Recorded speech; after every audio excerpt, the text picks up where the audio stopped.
Attendez une seconde, laissez-moi vous faire rêver. Hier, match de mon équipe de vétérans, match amical, mais match quand même. 0-0, l'arrière droit déborde, pénètre dans la surface, fait un centre tendu au niveau des genoux. Harold Barbet arrive, il se jette, tête plongeante, bim à côté. On a perdu 2-1.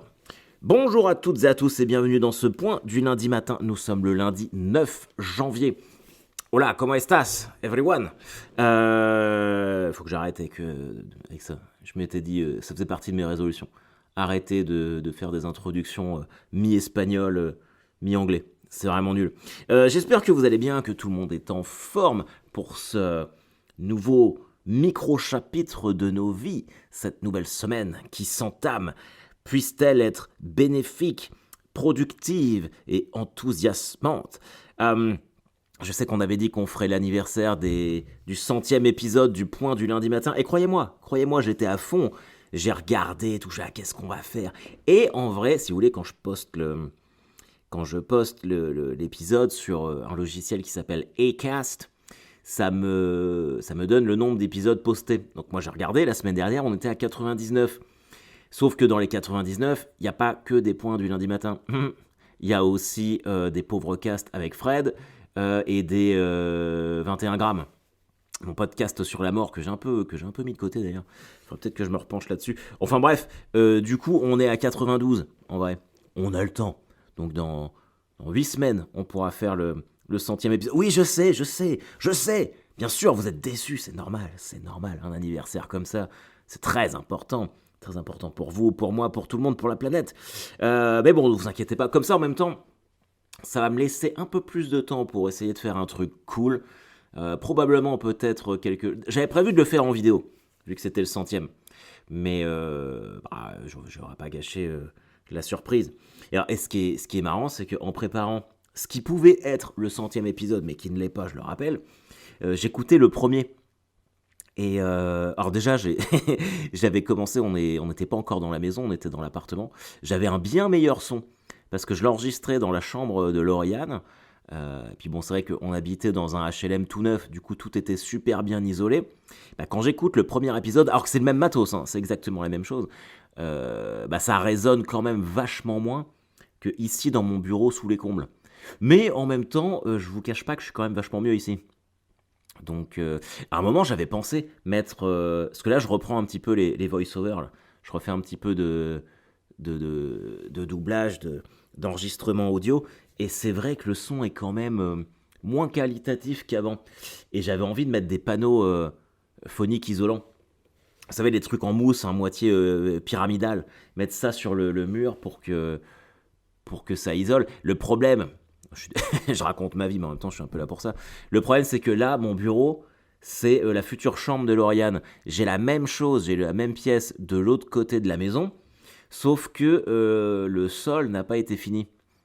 Parce que quand on est arrivé, pour la faire courte, on a acheté la maison à une dame qui venait de perdre son mari, et son mari avait fait plein de travaux, des super trucs, franchement, chapeau. Mais quand il est décédé, elle a tout laissé tomber. Et lui, il est décédé avant de finir le sol. Il aurait peut-être pu faire un effort. Donc, du coup, dans mon bureau, c'est de la terre battue parce que ça devait être un grenier à la place. Il y a tout, il y a juste pas le sol. Et alors vous allez me dire, mais Harold, fais le sol. Je vous rappelle que c'est moi. C'est moi, Harold Barbet, l'homme qui n'est... Ah si, changer une ampoule, je pense que je peux le faire. Est-ce que je vous avais raconté, je me rappelle même plus, mes problèmes de plomberie? Je sais plus si je vous avais dit ça. Je crois pas. Je crois que c'était au moment de la Coupe du Monde, donc c'était il y a peut-être un petit mois. Il y a eu une fuite. J'avais un robinet qui goûtait dans la salle de bain. Alors on a une salle de bain en bas et puis une salle de bain en haut. Et la salle de bain en haut, je pense que ça doit dater des années 70. Il y a du parquet partout. Ça fait un peu club échangiste suédois, tu vois. Et toute la robinetterie était d'époque. Il y avait un chiotard qui était tout pété.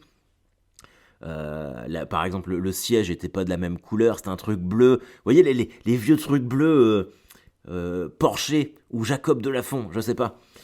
Et le dessus était pété, la chasse d'eau marchait pas, fallait vider un seau dedans. Et quand on est arrivé dans la maison, on s'était dit bon bah ça on va le changer direct pour pouvoir s'en servir. Puis en vrai on l'a jamais fait. Euh, mais bah, pas parce qu'on est des feignasses, hein, parce qu'il y avait d'autres trucs, il y avait quand même pas mal de petits travaux à faire dans la maison et que du coup on a essayé de mettre des priorités sur certains trucs. Et là en fait ça n'arrêtait pas de goûter, ça faisait chploc, chploc, chploc. Et je me suis dit, bon, la facture de voilà, je vais quand même y arriver. Et je regarde un tuto, et en fait, alors, le robinet, vous savez, c'était les robinets où il y avait un robinet eau chaude d'un côté et un robinet eau froide de l'autre. Et apparemment, en fait, pour arrêter de faire goûter un robinet, il faut dévisser les robinets, alors, je sais même pas comment ça s'appelle, les petites manettes de robinet, et changer les joints. Et je regarde, enfin, le tuto, ça avait l'air quand même vachement simple.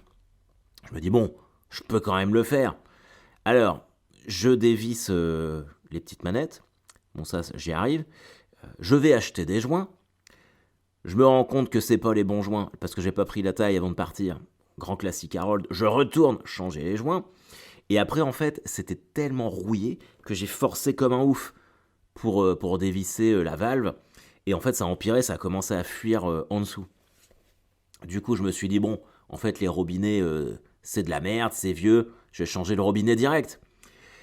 Et je regarde un tuto, ça avait pas l'air compliqué, il suffisait de dévisser les flexibles. Vous savez, les flexibles, c'est les tuyaux qu'il y a sous les robinets. Je regarde sous mes robinets, et en fait, la maison était tellement vieille que c'était pas des flexibles, c'était des tuyaux de cuivre soudés. Et là, je regarde un autre tuto, comment faire pour changer des tuyaux de cuivre. Et là, je vois, alors, il faut poncer le tuyau, le couper. Je suis ok, tac, j'arrête la vidéo, plombier. Et puis c'était fini. Et en fait, on a fait changer les toilettes, tout ça. La grosse facture de plomberie avant Noël qui fait plaisir, mais il n'y avait pas le choix. Enfin, tout ça pour dire que j'ai laissé tomber toute idée de faire des travaux manuels dans cette maison. Je l'ai dit à Elisabeth. Elle me fait, ouais, il faut qu'on fasse ça. Je dis, non, je ne ferai plus rien. Parce qu'à chaque fois, ça empire. Rappelez-vous, quand j'ai. Alors, ceux qui nous rejoindraient que maintenant, quand on est arrivé dans cette maison, la première chose que j'ai faite, avant même qu'on soit rentré dans la maison, ça a été d'encastrer le camion de déménagement sous le porche d'entrée. Qui est toujours pété d'ailleurs. Parce que je m'étais dit ça, faudra que je le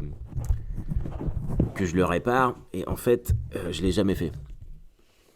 Donc voilà. Mais c'est pas ça, je me suis trompé de petite note. Je suis débile, moi. Parce que j'ai une petite note pour vous dire tout ce que je dois vous dire. Et en fait, je l'ai inversé avec ce que je dois faire aujourd'hui. Voilà, donc tout ça pour vous dire que le son a changé depuis l'épisode 1. Et c'est marrant parce que c'est toujours intéressant de regarder ce que... Alors moi, je déteste me regarder sur scène. Mais bon, je suis un peu obligé. Et je vais vous expliquer pourquoi après. Mais réécouter le premier épisode qui date du 15 février 2021... la vache, je devais pas aller bien. Parce que la voix est terne, le ton est taciturne, blasé. J'ai pas le rythme, je suis pas super méga à l'aise. Donc, c'est toujours cool. C'est toujours cool en vrai de se rendre compte qu'on a progressé, qu'on est plus à l'aise dans un exercice qu'avant. Donc voilà, on fêtera. Alors 8 minutes 27 pour vous dire que on fêtera l'anniversaire une autre fois. Ce qu'on peut fêter par contre, c'est que j'ai dépassé les 10 000 followers sur Instagram. Je suis à 10,2K, ce qui est absolument incroyable. Merci à tous, merci à tous. Alors j'ai bien conscience que c'est les vidéos que je fais qui font que ça a augmenté. Mais ce qui serait bien, alors, c'est si vous aimez les vidéos, mais tant mieux, je suis vraiment content que ça vous plaise. Moi, c'est un exercice qui m'amuse à faire. J'ai des problèmes en ce moment. J'inverse des mots. Je sais pas si j'ai un début d'Alzheimer, mais j'inverse des mots, je perds des mots. J'ai des problèmes de conjugaison. Là, je vais chez le médecin. Là, ce soir, j'ai une sinusite chronique qui me lance, ça m'irradie la tête. Mais pour moi, je suis proche d'un AVC, donc je vais faire contrôler tout ça. Je sais même plus ce que je disais. Oui, j'ai encore oublié. Oui, content que les vidéos vous plaisent, mais rappelez-vous que les vidéos, moi, ça me rapporte rien financièrement, à part la fierté de me dire que ça vous plaît. Donc moi, mon gagne-pain, c'est quand même les spectacles. Donc si vous aimez les vidéos, que ça vous éclate et que vous voyez que je passe dans votre ville, le spectacle, il est même encore mieux que les vidéos. Vous venez, franchement, ça vous coûte entre 15 et 20 balles. Vous me rendez service, parce que qu'est-ce qui va se passer ? qu'est-ce qui va se passer si vous ne venez pas voir le spectacle? C'est qu'à un moment, j'arrêterai. J'arrêterai et puis c'est tout. Je vous laisserai tout seul. Je m'en fous, moi. Non, en vrai, je m'en fous pas du tout. Mais non, mais ça serait cool pour... moi, j'aimerais bien... euh, Alors, c'est très... Enfin, je déteste... Il y a un truc que je ne supporte pas. C'est les gens qui font des vidéos et qui se lancent sur scène derrière. Ça me donne envie de vomir.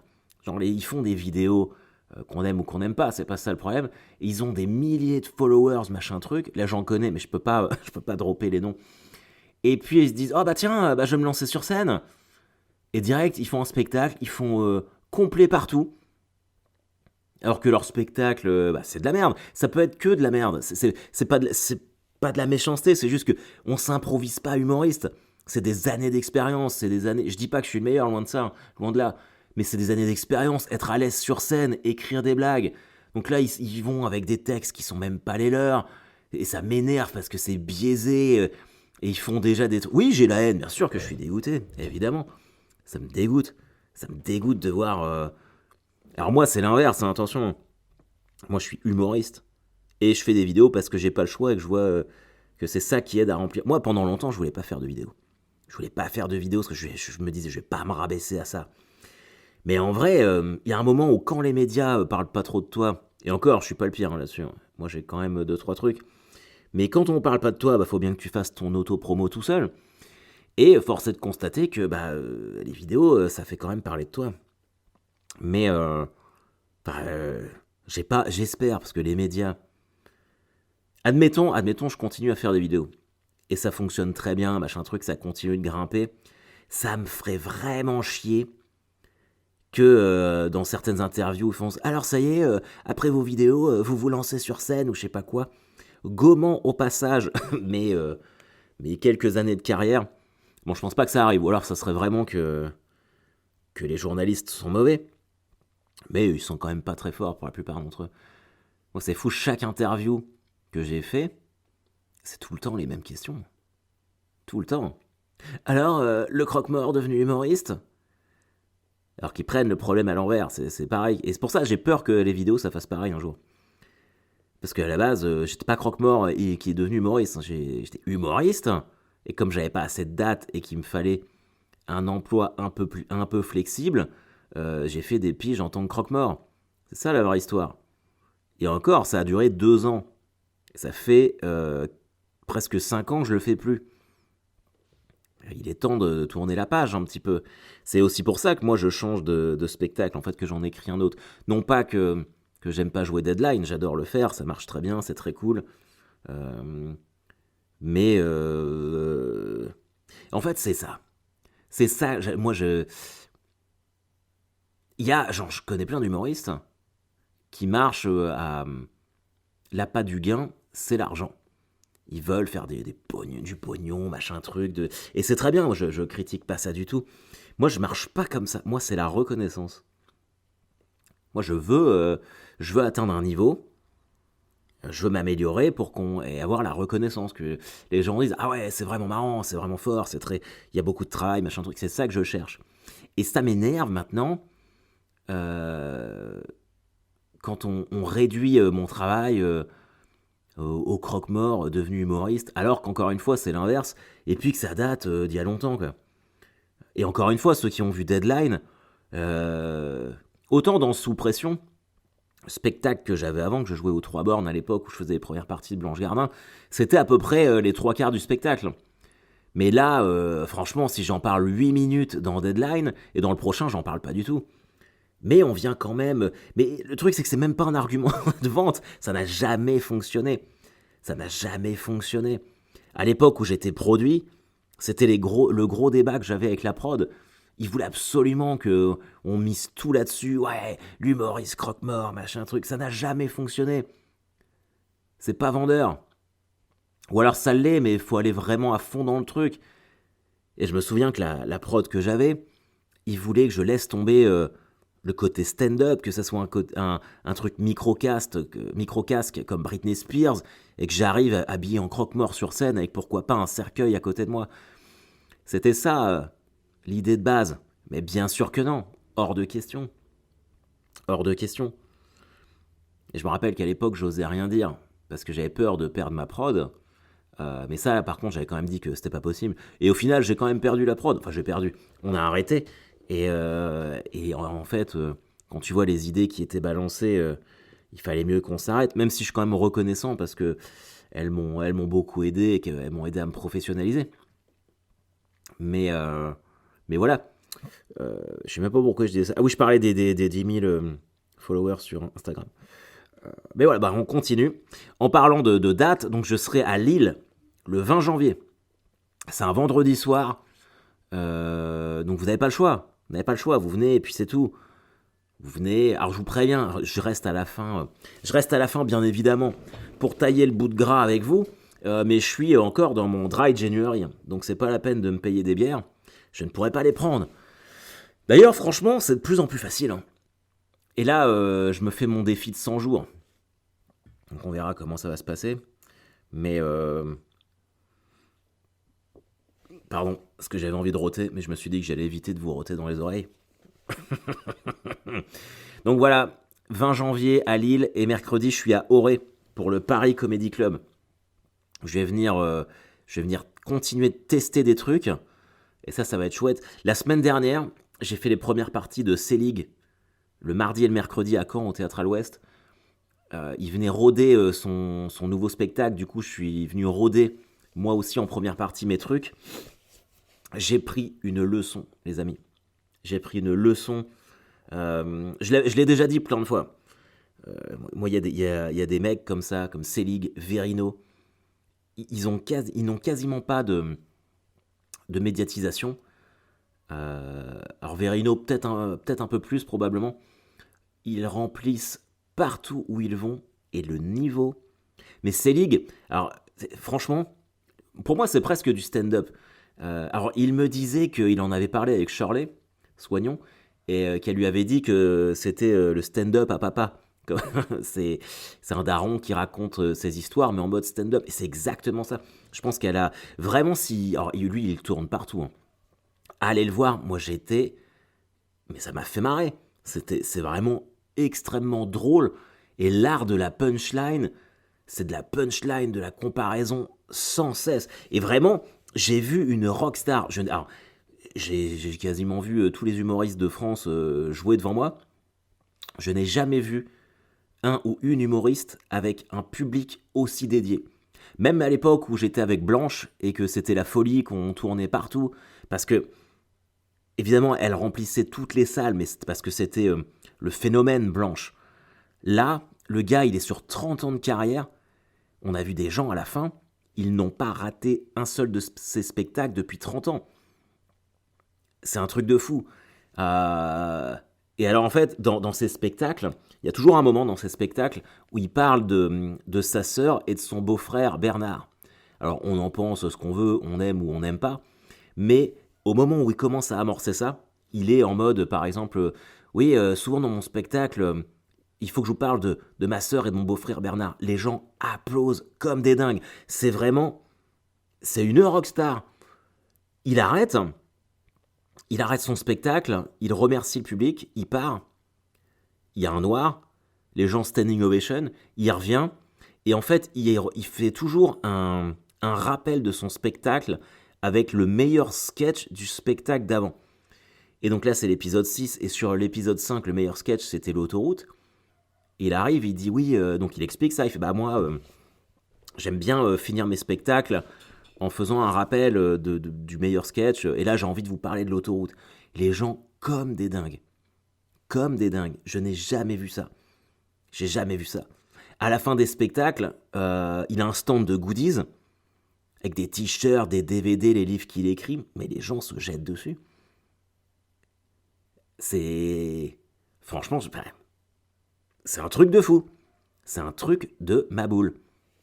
Vraiment, alors c'était déjà quelqu'un que moi je respectais beaucoup de par son parcours. Ce qu'il arrive à faire quasiment tout seul, ce qui ne sont pas beaucoup dans son staff. Mais vraiment, et ben là, en ayant vu le spectacle en entier, cette année, il y a vraiment, je me répète, mais il y a vraiment 2 humoristes. où j'ai pris une leçon, je me suis dit, ah d'accord, c'était Verino pour son dernier spectacle, la Focus, et Selig, là, pour le rodage de... J'ai vu, la différence de level. Je fais, ok, d'accord. Euh, Alors ça me rassure, parce que quelque part, parfois je me dis, l'ego, c'est vraiment quelque chose qui est très néfaste. Et moi, j'ai souvent un problème d'ego. Et parfois, je vois des humoristes, je me dis, ah ouais, mais c'est quand même pas dingue. Tu vois, des humoristes qui sont plus hauts que moi, je me dis, ah, c'est quand même pas ouf par rapport à ce que je fais, mais sachant que je suis quand même très très dur avec moi, mais en toute objectivité, enfin j'essaye. Je me dis franchement, enfin ça c'est pas au-dessus de moi. Comment ça se fait que moi je suis là et que eux ils sont. Et je me suis toujours demandé si c'était pas mon ego qui me jouait des tours, si je me voyais pas trop beau par fierté mal placée. Et en vrai, quand je vois des mecs comme Verino et Selig, ça me rassure un petit peu sur moi-même parce que je suis capable de reconnaître quand les gens sont beaucoup plus forts que moi. Et là, Verino et Selig, j'ai fait OK. Et le mardi, je fais la première partie, ça marche, mais je savonne.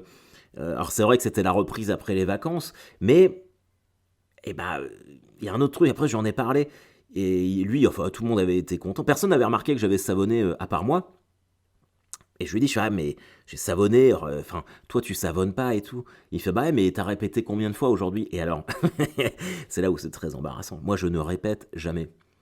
Je ne répète jamais. Je procrastine. Autant j'écris énormément, mais je ne répète jamais. Ce qui fait que souvent, notamment, alors pas pour Deadline, parce que je l'ai tellement joué que je connais le texte par cœur, mais quand je suis en rodage, bah, j'oublie ou je ne sors pas les punchlines comme j'ai pu les écrire. Et ça, il me dit, ah mais ça, c'est pas possible. Il me fait, tu dois répéter, répéter. Et lui, avant de jouer son spectacle, là, l'épisode 6, pour la première fois devant des gens, il l'a répété 120 fois tout seul chez lui. C'est incroyable, cette discipline. Et il me disait, il le faisait 2 ou 3 fois par jour, parfois. Et je vous assure que c'est vrai. Quand tu vois, quand il sort, là, le spectacle, je crois que c'est la 6e fois qu'il joue en public, il n'y a pas une fois où il savonne, t'as l'impression qu'il l'a joué 1 milliard de fois. Et en fait, il m'expliquait que dans la logique, c'est ça qui est très intéressant, dans la logique d'écriture et de répétition, même s'il n'y a pas de public, à force de jouer ce que tu as écrit et de le sortir naturellement, tu vas savoir tout de suite si ça fera rire ou pas dans la manière où tu vas le dire. Et le lendemain, je prépare le même set, donc le mercredi, je le répète comme un ouf. Je le fais au moins 10 ou 15 fois, c'est un 10 minutes. Hein. Et le soir, j'arrive et vraiment, j'ai vu une différence incroyable. Parce qu'en fait, j'étais plus inquiet de savoir comment sortir le texte parce qu'il sortait tout seul. J'étais même... je l'interprétais, c'est ça que je voulais vous dire. Je l'interprétais. Et je crois que c'est le next level. Et souvent, du coup, là, depuis un moment, je me filme et je regarde. Alors, j'aime pas me regarder, mais oui, les gens rigolent, y a des bonnes punchlines et tout, mais c'est vachement statique. Et je me demandais bah, pourquoi c'est statique comme ça. Et en vrai, je n'interprète pas le texte. Alors, je parle pas de faire du one-man show, des personnages et tout, mais quand je regarde, par exemple... alors moi, je fais beaucoup de stand-up américain, mais Louis C.K., là, je suis beaucoup dans Tom Segura en ce moment. Même Bill Burr, les mecs, il y a des variations de ton, ça descend, et quand il y a une personnification, qu'ils imitent une personne ou je sais pas quoi, ils hésitent même pas parfois à faire des grimaces, des trucs comme ça. Et c'est ça que j'appelle interpréter. Et moi, je suis encore vachement dans la récitation. Et ça, j'en ai pris conscience cette semaine en voyant un gars comme Selig. C'est incroyable. Et même, ça explique aussi pourquoi j'étais si fasciné en voyant Verino capable de sortir de son texte. Je me rappelle quand j'ai fait sa première partie à Saint-Lô, il y a un mec ou une fille qui est sorti pour pisser. pendant le spectacle et qui a traversé tout le rang, qui était vraiment au milieu de la salle, dans le rang du milieu. Et donc tout le monde avait tout le monde avait remarqué que la personne partait. Il a attendu que la personne revienne en meublant et en étant drôle, et il est reparti comme en 40. Alors, moi aussi, je peux le faire sur Deadline parce que je le connais, mais je, je, je- ouais, je me rends compte du travail que c'est, quoi. De- du, du gap qu'il y a entre les levels. Si je vais faire des plateaux dans certains clubs à Paris, que je vois des humoristes qui sortent les 10 mêmes minutes depuis 15 ans, et puis ça, et je me posais la question, je me disais, mais comment ça se fait que ces mecs-là, ils font jamais de plateau, ils sortent leur heure directement. Verino ou Selig, ils vont pas faire des rodages comme moi je fais, par exemple, de 10-15 minutes, des petits bouts pour tester. Les mecs, ils arrivent, ils ont une heure à tester, et l'heure, elle est déjà, elle est déjà d'un super niveau. C'est, euh, c'est incroyable. Et Blanche va également dans cette catégorie-là. Donc c'est fou, c'est fou. Euh, ouais, bref, moi je suis admiratif vraiment si vous avez, si vous avez l'occasion d'aller voir l'un ou l'autre, vraiment n'hésitez pas. Qu'est-ce que je voulais dire? Qu'est-ce que j'ai marqué? Ah oui, oui, on n'en a pas parlé. Bon, les Jets sont perdus, mais bon, on était éliminés des playoffs. Ça a vraiment été là, une saison dramatique. Autant l'année passée, les années d'avant, bon, on allait jamais en playoffs, mais on était nuls toute la saison, donc il n'y avait pas trop d'espoir. Mais là, cette année, avoir fait une saison comme ça, pour finir comme ça, je suis dégoûté. Je suis vraiment dégoûté. Et alors, grosse surprise, les Packers se sont fait battre hier par les Lions. Et vous savez que les Packers, c'est la deuxième équipe de la famille. Et ils sont éliminés aussi. Donc, on peut même pas aller vers les Denver de Broncos. Oula, les Broncos de Denver. Vous avez vu? C'est ça que je vous disais. J'inverse des mots en ce moment. Je sais pas d'où ça vient. Les Broncos, les Denver Broncos. Parce qu'ils sont la troisième équipe de la famille. Parce qu'on a de la famille dans le Colorado. Moi, je suis allé au stade des Broncos un jour. Enfin bref, eux, ils étaient éliminés depuis longtemps. Donc on a personne. On a personne. Alors je regardais, parce que peut-être que vous allez vous dire, bah non Harold, quelle équipe on va supporter pour aller au Super Bowl maintenant? J'ai réfléchi à ça ce matin avec Léonard, et on a regardé le tableau des playoffs, et pour nous, il nous semble judicieux de soutenir l'équipe des Dallas Cowboys, parce que c'est l'équipe de Walker, Texas Ranger. Voilà. D'ailleurs, nous on fait que ça. Je vous ai dit que j'avais eu Walker l'intégrale en DVD. On regarde que ça. On fait un marathon Walker. Et oui, je l'assume, j'en ai rien à branler. J'adore Walker. Et Trivette, son équipier, paix à son âme, le mec est mort. Trivette a joué aux Dallas Cowboys. Donc en ce qui nous concerne, nous les barbés, nous soutiendrons les Cowboys. Voilà les amis. Il m'est arrivé un truc cette semaine, il est très long ce point du lundi matin. Je me demande si ça vous fait chier ou si vous êtes content. Mais tant pis. Il m'est arrivé un truc, je me suis dit, les gens sont tendus. Je suis allé courir. D'ailleurs, et je suis en train d'être affûté là. C'est vrai que je me suis fait plaisir pendant les vacances. J'ai vraiment été très gourmand. Avec des chocobons, saucissons, du pâté.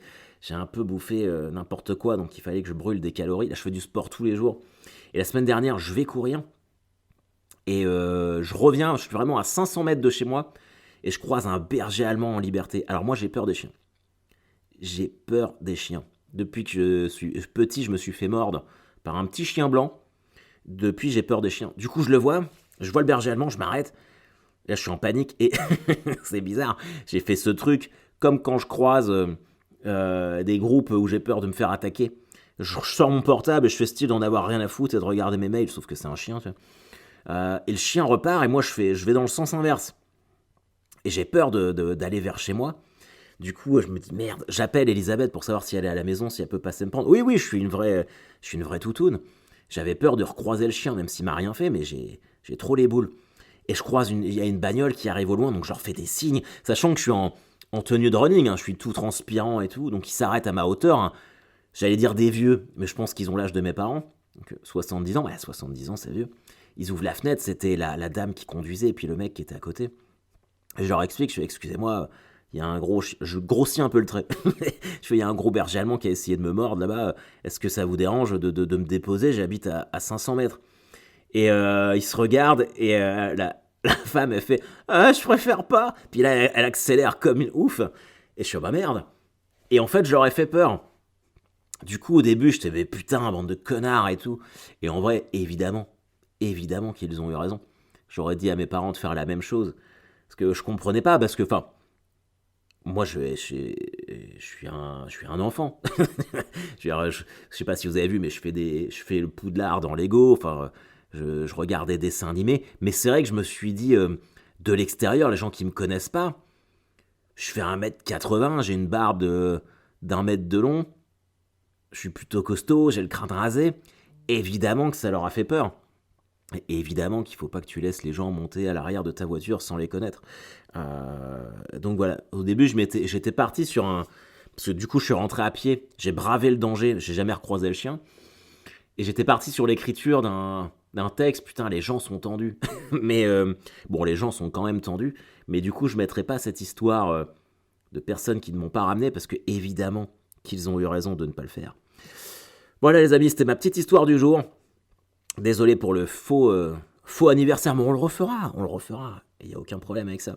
Je vous souhaite une excellente semaine à toutes et à tous. Peut-être que j'en croiserai certains d'entre vous à Auray mercredi pour le Paris Comedy Club. Sinon les autres à Lille. Ou peut-être que... j'ai croisé un mec hier en jouant le match. Il y avait des mecs dans l'équipe d'en face qui me connaissaient. Je ne sais pas si vous écoutez le point du lundi matin, mais bien joué, belle victoire pour vous. Bon, c'était un amical, les gars.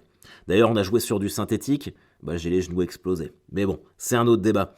Allez, on se retrouve la semaine prochaine. Bye bye.